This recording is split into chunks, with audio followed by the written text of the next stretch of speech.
Olá a todos que assistem o canal. Meu nome é Jorge Preto, eu sou anestesiologista em Joinville e esta é a aula que eu apresentei na Jussubra de 2019, em Curitiba, sobre interpretação de curvas de volume, fluxo e pressão. Eu não tenho nenhum conflito de interesse com essa apresentação. E eu vou falar sobre alguns princípios da fisiologia pulmonar para interpretar as curvas e principalmente voltado para aplicação clínica, sincronia com ventilação, com ventilador, ventilação protetora, PIP ideal, recrutamento, auto-PIP, driving pressure. Então a gente sabe que na hora que você institui a ventilação mecânica, você passa para ventilar com pressão positiva ao invés da pressão negativa da fisiologia normal pulmonar. E isso muda tudo. A gente tem risco de atelectrauma, barotrauma e volutrauma. O barotrauma seria quando você tem uma pressão muito alta em um momento e isso faz ruptura da estrutura pulmonar. O volutrauma é aquela hiperdistensão continuada causada pela ventilação com grandes volumes correntes, e hoje não se usa mais. Hoje a gente tem prestado muito mais atenção no atelectrauma. O que consiste o atelectrauma? Você ventila, faz um volume corrente, aí no final da ventilação aquele alvéolo colaba, depois ele abre de novo, depois ele colaba, ele abre de novo e colaba. E isso não é fisiológico. Então essa abertura e colabamento vai causando pequenas lesões nas proteínas pulmonares. Aos poucos essas lesões vão liberando essas proteínas, vão quebrando, fazendo inflamação e você acaba tendo um pulmão inflamado por atelectrauma em ventilações mais prolongadas. Então, isso pode fazer uma dificuldade ventilatória adicional e uma lesão causada por uma ventilação não bem estruturada.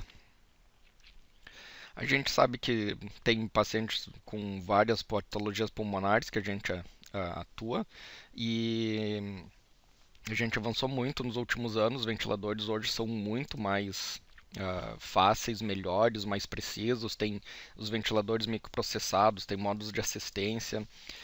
E com isso foram criados novos conceitos como a ventilação protetora e o driving pressure.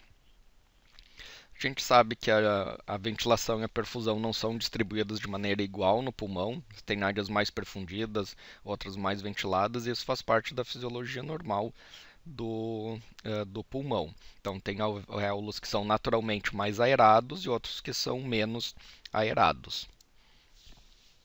Os modos ventilatórios clássicos a gente tem no controlado a volume, que é a curva de cima. Então, que ele faz um volume constante e um fluxo constante, e a pressão vai aumentando aos poucos. A vantagem desse modo é que ele gera um volume constante. Né? No nosso caso de centro cirúrgico, onde a gente muda a posição da mesa, faz e desfaz pneu peritônio, o cirurgião fica manipulando o paciente, cada ventilação que você faz teria um volume diferente quando você faz ventilando a pressão. Então a gente acaba colocando um limite de pressão e garantindo o volume. Hoje tem no modo ventilação controlada a volume com fluxo crescente, né, com fluxo variável, que é para modificar isso, deixar ele mais parecido com a ventilação à pressão. Na ventilação à pressão, a pressão é constante, o fluxo vai caindo e isso faz que o volume corrente seja variável. Parece ser um pouco mais fisiológica, porque vai se estabilizando a pressão, mantendo a pressão, os alvéolos vão abrindo, as diferentes complacências de cada alvéolo vão abrindo de uma maneira mais uniforme, só que você não garante volume corrente. Aí eles criaram a ventilação controlada a pressão com volume garantido. Então você define o volume que você quer e ele vai aumentar a pressão para chegar naquele volume dependendo da situação. E ele analisa isso a cada ventilação. Na ventilação controlada a volume, você tem a pausa inspiratória, que é quando fecham as duas válvulas, a INS e a ES, e você espera que aquele volume que você deu se distribua uniformemente entre os alvéolos de complacência variável que tem dentro do pulmão. Isso se traduz nessa curva aqui, que é a ventilação controlada a volume. E ali o ponto C é onde ocorre a pausa, fecham-se as válvulas, tem uma queda rápida de pressão e uma distribuição mais uniforme, gerando a pressão de platô. O que nos vai nos interessar muito na mecânica ventilatória é essa pressão de platô. Tá? A distância entre a onda a ponto C e o ponto E dá a noção da resistência do sistema. Tá? A gente tem várias curvas normais de complacência. O normal é o que está em verde. A gente tem uma tendência a restrição em obesos, em pacientes com algum tipo de fibrose pulmonar. Você restringe, você reduz a complacência, ela fica pior e o volume que você consegue colocar é menor. E por outro lado, a gente tem as doenças obstrutivas, como a asma e o efizema. Percebam que os volumes ficam maiores e quando você e que eles ficam com um volume total aprisionado de ar maior. Vocês viram que do asma começa de 4, já como volume mínimo, enquanto no pulmão normal fica ali entre 1,5 a 2,5 litros. E no efizema isso fica maior ainda. São as diferenças das curvas de cada um dos pacientes. Essa é outra imagem clássica. Vejam o colapso de via aérea que ocorre ali na imagem do meio. A curva expiratória ela fica com um platô e depois se eleva no final. Então ali você precisa aumentar ou ajustar o PIP, fazer ajuste do PIP. E o estreitamento da via aérea normalmente é por secreção, mas pode ser por broncoespasmo também. Quando você usa alguns aparelhos, eles têm a curva de complacência já em tempo real. Cada ventilação ele faz a curva de complacência, você pode ficar analisando. Se você perceber um deslocamento para a direita ou para a esquerda, lateral da curva, você vai ter aumento ou diminuição da resistência, que no caso desviando para a direita com aumento da resistência. Você precisa de uma pressão maior para dar o mesmo volume, é isso que significa. E você pode ter um aumento ou diminuição da complacência.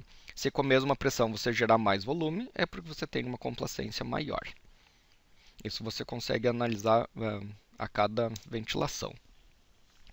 E agora vamos para as aplicações clínicas, que é o que nos interessa mais. O paciente que está com a sincronia com o ventilador, ele está fazendo algum esforço durante a ventilação mecânica, mas isso não gera fluxo. Nesses casos, você deve ou instituir uma ventilação de assistência ou fazer relaxante, alguma medicação para o paciente parar de ter o esforço respiratório.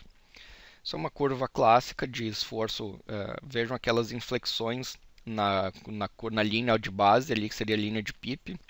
Então fazem flexões, mas não geram fluxo.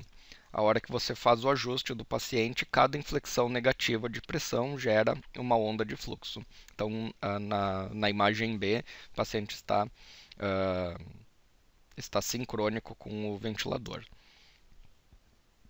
Observem nessa outra imagem que a inflexão negativa gera uma onda de pressão de suporte, no meio das ventilações mandatórias.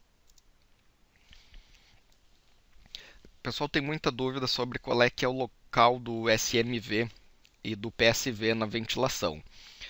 Você tem de um lado a ventilação totalmente controlada, que normalmente o que a gente faz num paciente quando a gente induz anestesia geral, ele está com relaxamento muscular e você tem que fazer totalmente a ventilação para ele. Tá? Então você instituiu aquela ventilação controlada a volume bem normal do dia a dia.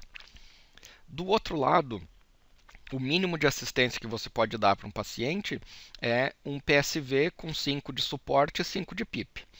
5 de suporte é para você vencer a resistência do sistema, então você não aumenta o trabalho respiratório, por o paciente estar ventilando dentro do sistema respiratório, e 5 de PIP seria um PIP fisiológico. Todo esse caminho entre o totalmente controlado e o minimamente assistido é feito pelo SMV. Como é que você faz? Você vai reduzindo aos poucos o volume minuto mandatório, porque o SMV você regula uma quantidade obrigatória, mandatória, de volume minuto e deixa espaço com assistência para o paciente responder. Então vamos fazer um exemplo prático. Você reduziu, como você já está com um volume corrente não muito alto, ali normal, uns 6, 7 ml por quilo, você está reduzindo um pouco a tua frequência respiratória. Isso vai te dar redução no volume minuto mandatório, para você aos poucos ir dando espaço para o paciente ventilar. Se com aquela ventilação totalmente controlada o paciente já está com uma ventilação adequada, com CO2 adequado, para ele começar a ter assistência, você deve dar espaço para isso. Tá? Senão você vai ficar hiperventilando o paciente. Se você, junto da tua ventilação totalmente controlada, adequada, ainda tiver ventilações do paciente, você vai tender a hiperventilação. Então reduz um pouco o teu mandatório. Normalmente, quando você já está usando uma ventilação com volume corrente mais baixo, você vai reduzir frequência. Tá? Então, ali, colocou um SMV com reduziu 2 de frequência e deixou 5 de suporte. Aí você vê que o paciente está fazendo a ventilação e ele ainda tem mais esforços assincrônicos com o ventilador. Aí você espera um pouco, reduz mais um pouco a frequência respiratória. Então, você deixou em 6 a frequência respiratória. Passa mais um pouco de tempo, vai revertendo o relaxante, o paciente vai tendo mais estímulo. Você passa para uma ventilação só com 4 de frequência. Todo o resto da ventilação é feito pelo paciente. Se você chegou a uma frequência muito baixa, você provavelmente vai poder deixar esse paciente em PSV. Daí você tira a tua ventilação mandatória e deixa ele totalmente em assistência. Durante a anestesia, esse roteiro ele é mais rápido, porque normalmente é relacionado com o final da anestesia, eliminação das drogas, do relaxante. Na UTI, o roteiro é mais ou menos o mesmo, só que esses passos demoram bem mais tempo, porque na UTI as coisas são um pouco mais demoradas pela característica dos pacientes que estão lá. Então, normalmente a gente está fazendo ventilação protetora. Tá? Esse é um estudo muito interessante que saiu no Lancet em 2014 sobre ventilação protetora durante a anestesia geral. Tá? Que é a ideia? Reduzir o volume corrente para você não fazer volutrauma. Lembrar que os volumes eles são baseados sempre no peso ideal e no peso predito. E usar um PIP baixo. Tá? Esse estudo é de high e low PIP, não mudou os desfechos usando PIP alto e piorou a parte hemodinâmica. Né? A gente sabe que quanto maior as pressões de via aérea, maior a redução do retorno venoso e maior a redução do débito cardíaco. Tá? Então, o PIP alto não melhorou, então a gente usa PIP baixo, com baixos volume corrente, ventilação, a frequência conforme o CO2. Tá? Lembrar que nós não estamos falando de ventilação protetora na lesão pulmonar aguda, tá? Que é com PIP alto, volume corrente mais baixo e hipercapnia permissiva. Não é o nosso objetivo aqui dessa aula. Tá? Então, o que é a ventilação protetora durante a anestesia geral? Tá? De 6 a 8 ml por quilo de peso predito, PIP baixo, menor que 6, tá? Até 6 você pode utilizar, e sem recrutamento de rotina. Essa é a ventilação padrão. Você vai começar a tua anestesia com isso, a não ser que o paciente tenha uma patologia específica para modificar essa indicação. O Stress Index ainda não tem uma evidência clara, que é a ideia que você mantém ele abaixo de 1, conforme a nossa imagem aqui. Então você faz a tua curva de ventilação volume. Preste atenção na imagem da direita, que é de hiperinsuflação. Aquilo é muito ruim. Tá? Você está gerando hiperinsuflação. Você faz aquela última subida da curva ali na segunda linha pontilhada. Tá? Se ela estiver mais ou menos reta, é um stress index bom, que é adequado. E se ela estiver mais arredondada, ela está hipoerado, que pode não ser necessariamente ruim. Tá? Mas a imagem da direita é sempre ruim. Você bate o olho naquela curva, você sabe que você está dando um volume corrente muito alto. Está ficando hiperinsuflado ou pode estar com autopip, que nós vamos falar na sequência.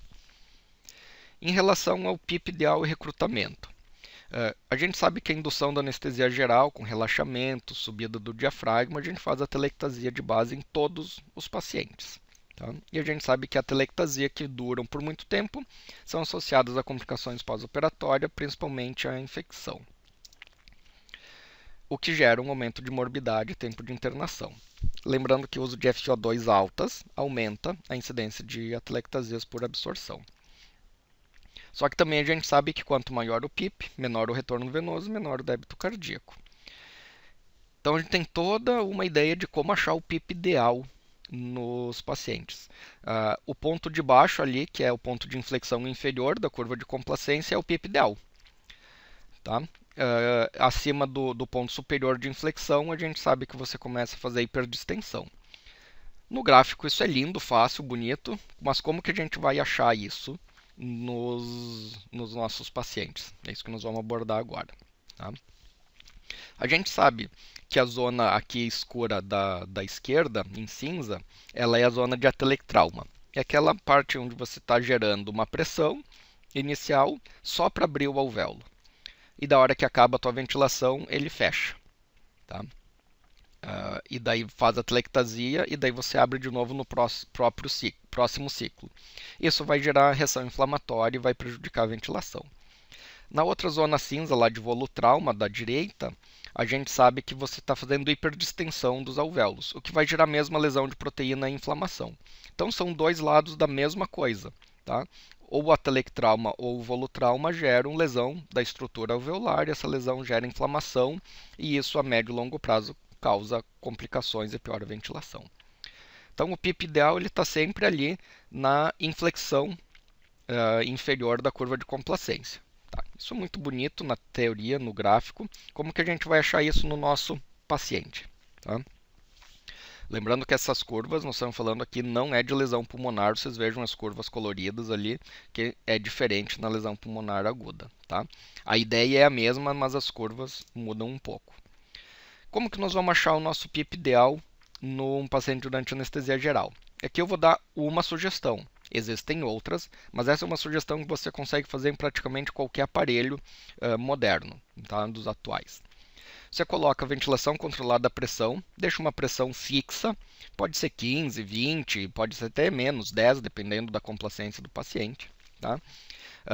Essa é a pressão acima do PIP. Deixa uma frequência não muito alta ali, 8, 6, 8, 10. E você recruta e coloca um PIP alto. Vamos dizer 16. Pode começar com 14 se você achar que 16 é muito. Tá? E você espera dar umas 4, 5 ventilações e você vê a média do volume corrente. Aí espera, deu 5 ventilações, anotou a média, baixa em 2 o PIP, espera 5 ventilações, vê a média e vai fazendo isso até você chegar lá por uns 6, 4 de PIP, tá? Que é um PIP bem baixo. O PIP que gerar o maior volume corrente é o ideal.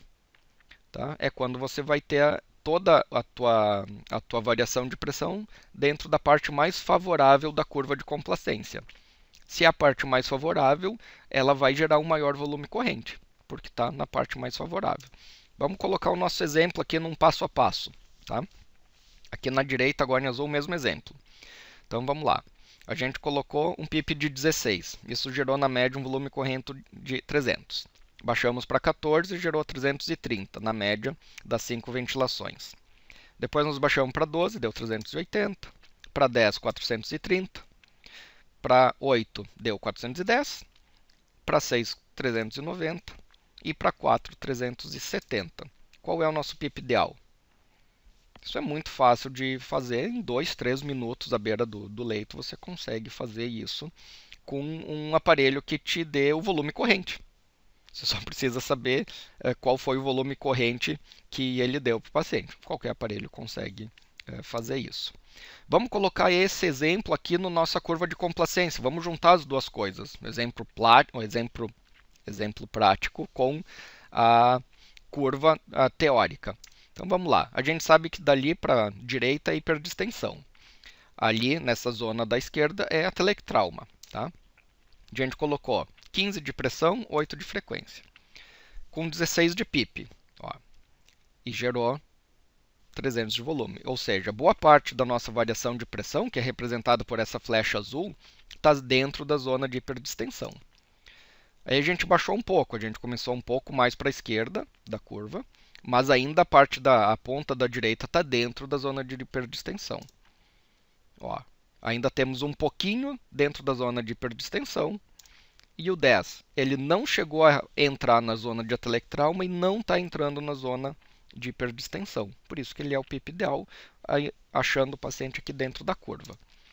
O PIP de 8, a parte esquerda ali, você já está então um pouquinho dentro da zona de atelectrauma, não chega a entrar na zona de hiperdistensão. e baixando mais o PIP, você fica mais dentro da zona de atelectrauma, tá? O tamanho das flechas é o mesmo que a tua pressão de 15, tá? Seria uma variação fazendo aqui uma pressão de 15. Isso é um exemplo bem didático para entender como se acha o PIP ideal. Isso todo mundo consegue fazer no seu dia a dia, tá? E quando que a gente vai recrutar? A gente vai recrutar quando cair a saturação, tá? Depois da indução é questionável, tá? Porque não, o recrutamento de rotina não mudou desfecho. Tá? Não, nós vamos induzir, entubar e recrutar e começar a ventilação. Isso não mudou desfecho, em geral. Tá? Então você vai usar quando precisar. Tá?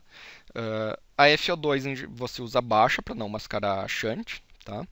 E aquele negócio dos 80% de FO2, que chegou até virar recomendação do MS, já caiu por terra, tá? Saíram vários estudos mostrando isso. Então, FO2 é baixa para manter a saturação, tá?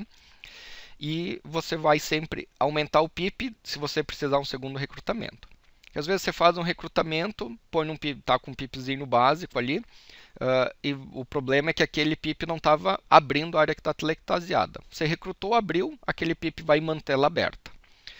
Se você precisar fazer um segundo recrutamento, o paciente segue desaturando, é porque aquele PIP não está sendo suficiente para manter aquela área que estava telectasiada aberta. Então você tem que aumentar o PIP. Quanto? Não sei. Aí você vai ter que ver. Tá? Aumenta de 2 em 2. Recruta e aumenta em 2. Segue desaturando, recruta e aumenta em 2. Tá? Claro que você tem que ver outras causas de saturação também. Mas só aqui falando de recrutamento e PIP. E como que a gente recruta? Tá? Esse artigo é do Respiratory Care 2015, uma revisão sistemática sobre recrutamento em anestesia geral. Tá? Eles testaram várias técnicas e eles chegaram à conclusão que essa é a mais fácil e rápida. Tá? E que dá o mesmo resultado com a mesma evidência das outras manobras mais complexas. Tá? Então o que, que você faz? Pega o balão, faz uma pressão de 40 por 15 segundos, solta e institui o PIP. Tá? O ideal é que a hora que você soltar já passa para o ventilador com o PIP que você quer regulado. Tá?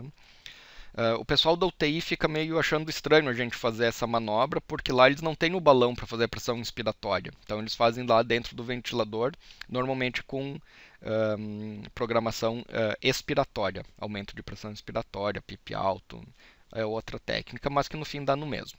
Tá? Como para a gente é mais fácil fazer assim, a gente faz dessa forma, que vai dar o mesmo que qualquer outra manobra de recrutamento. Tá? Quanto que você vai recrutar? Quantas vezes? Quantas vezes você precisar. Tá? Faz uma vez, deixa o PIP, espera um pouco. Se precisar, repete, aumenta um pouquinho o PIP e assim você vai trabalhando. Tá? Paciente de risco, em geral você precisa de um CPAP para manter ele sem atelectasia no pós-operatório. Tá? Mas isso ainda não está bem avaliado em qual paciente indicar, quando indicar. Normalmente pacientes obesos é indicado que eles fiquem com CPAP no pós-operatório. Sempre que você for recrutar, você vai fazer uma pressão alta que pode reduzir muito ou até parar o retorno venoso enquanto você tiver com uma pressão alta dentro do tórax. Tá? Isso pode causar hipotensão em bradicardia, principalmente se o paciente estiver hipovolêmico já. Como que a gente sabe se o teu recrutamento foi efetivo? Se você está ventilando a volume, tem que ter redução na pressão de pico. Se a pressão de pico se manteve exatamente igual, o teu recrutamento não fez diferença. Se você estiver ventilando a pressão, você vai ter mais área aberta, então a tua variação de pressão tem que aumentar o volume corrente. Senão também não fez diferença. Isso é uma forma fácil de ver se ele foi efetivo ou não. Se ele não fez diferença, provavelmente você tem que recrutar de novo. Tá? Agora vamos para encerrar a parte de PIP, falar sobre auto-PIP, que é uma expiração incompleta e vai ficando gás dentro do pulmão. Está associado a doenças obstrutivas, isso vai causar distúrbio VQ e barotrauma. Tá? Onde você tem que olhar na curva? No final do fluxo expiratório, se ele chega a zero. Se a linha do fluxo expiratório chegar em zero, onde está a flechinha ali, não tem auto-PIP. Tá? Aos poucos, vamos dizer, não está chegando a zero. Ele já vai gerar pressão? Ainda não. Mas ele não chega a 0, 1, 2, 15, 20, 100 ventilações que vai sobrando um pouquinho de volume lá dentro. Isso vai começar a aumentar a linha de base do PIP. Tá? Vai começar a gerar pressão. Certo? O volume vai acabar gerando pressão. Então você setou um PIP de 5, aí você olha no monitor, o PIP está em 8. Tá? Provavelmente está fazendo alto PIP. Então, olha, esse aqui é um caso onde o fluxo expiratório não chegou em 0 e você já começou uma nova ventilação. Se você mantiver o paciente assim, com certeza ele vai fazer autopip, vai começar a aumentar a pressão de base, a pressão média, a pressão de pico, todas as pressões de via aérea. Tá? Encerrando, até que enfim, PIP, vamos falar um pouco agora sobre driving pressure, que é a nova medida, né, do momento. Relativamente recente, tá? Esse artigo é de Driving Pressure de 2016. Vocês vão ver que a maioria dos artigos são de poucos anos que falam sobre Driving Pressure. Tá? O Driving Pressure ele veio para mostrar o que? A gente tentou mexer no PIP, mexer no volume corrente, na pressão, e isso não estava fazendo diferença nas complicações pós-operatórias. Tá? Aí eles conseguiram comprovar que o Driving Pressure, que é uma relação de medidas, está relacionado com redução de complicação. Por quê? Porque ele mostra a dinâmica da ventilação. Você não está olhando só um componente da ventilação. Tá? Ele está te traduzindo a dinâmica respiratória. Como que você faz? Se você está ventilando a volume, você tem que pegar a pressão de platô, não é a pressão de pico. Você tem que ter a pausa inspiratória. Pressão de platô menos o PIP. E se estiver ventilando a pressão, é a pressão de pico menos o PIP. O ideal é que isso fique o menor possível, tá? E o limite é 15, se der para ficar em 13, melhor. Tá? Então lembre ali, ó, é o ponto E. Para você ter essa diferença do C para o E, você tem que instituir pausa inspiratória, senão você não vai achar o platô. Tá? Na dúvida, ou o teu ventilador não faz pausa inspiratória, muda para pressão. E daí você faz o driving pressure baseado na ventilação por pressão. Tá? O driving pressure se originou em paciente com lesão pulmonar, tá? E eles viram, como vocês podem ver no gráfico, quando passou de 15, começou a aumentar a mortalidade. Quanto maior, maior a mortalidade. Quanto menor, menor a mortalidade.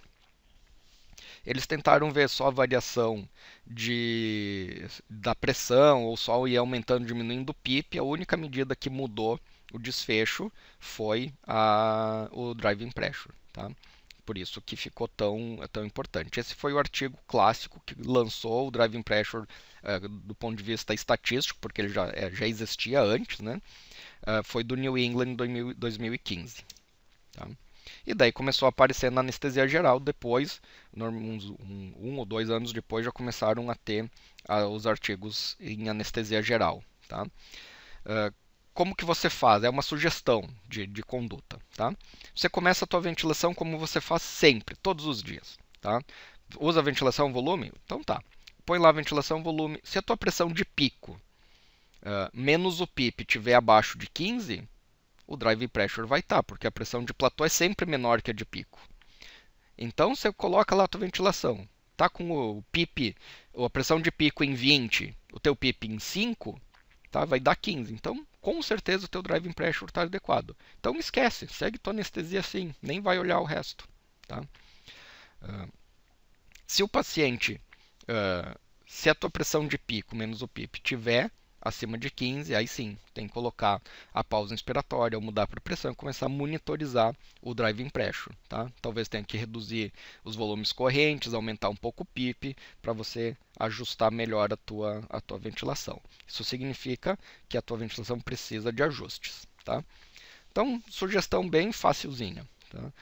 Usa 6 a 8 ml por quilo de peso previsto, driving pressure menor do que 15, e você vai aumentar o PIP, tentar diminuir o driving pressure se o paciente tiver hipóxia. Tá? Vai recrutar, aumentar PIP, fazer todas aquelas coisas. Em cenários diferentes, o que a gente tem? Na obesidade, o recrutamento e o PIP eles são mais indicados. Tá? Não tem diferença entre ventilar volume e ventilar pressão, Provavelmente a ideia você tenha que manter o driving pressure abaixo de 15, apesar de que os estudos em obesos ainda não foram tão conclusivos quanto em pacientes não obesos. Tá? Qual que é a tua principal atenção no paciente obeso? Achar o PIP ideal e tentar manter um driving pressure o mais baixo possível. Tá? No paciente que tem DPOC ou asma, que seriam os pacientes com as doenças mais obstrutivas, tá? Você pode usar o PIP, mas você tem que monitorizar o alto PIP e também tentar manter o driving pressure abaixo de 15, se por enquanto também não tem estudos conclusivos. Nesses pacientes, como eles têm pressões de via aérea mais altas, é difícil manter o driving pressure em 15. Tá? É aceitável que você use mais, desde que você tenha tentado medidas para deixar ele mais baixo. Tá? Então, a principal atenção nesse cenário é o alto PIP, olhar a curva de fluxo expiratória e se o teu PIP setado, regulado, está sendo igual ao PIP que está sendo lido. Então, como mensagem final, usar de 6 a 8 ml por quilo de peso ideal, usar PIP baixo, tá?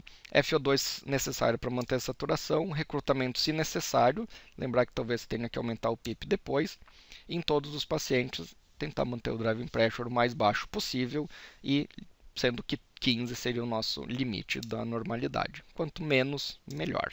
Tá? A monitorização das curvas de ventilação hoje é uma função padrão da anestesia. Tá? Há uns anos atrás a gente não tinha essa monitorização, hoje a gente tem, e isso é uma coisa que a gente precisa fazer, prestar atenção nas curvas de ventilação. Tá?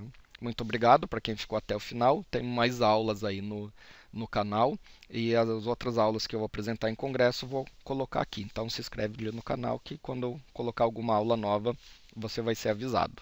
Obrigado.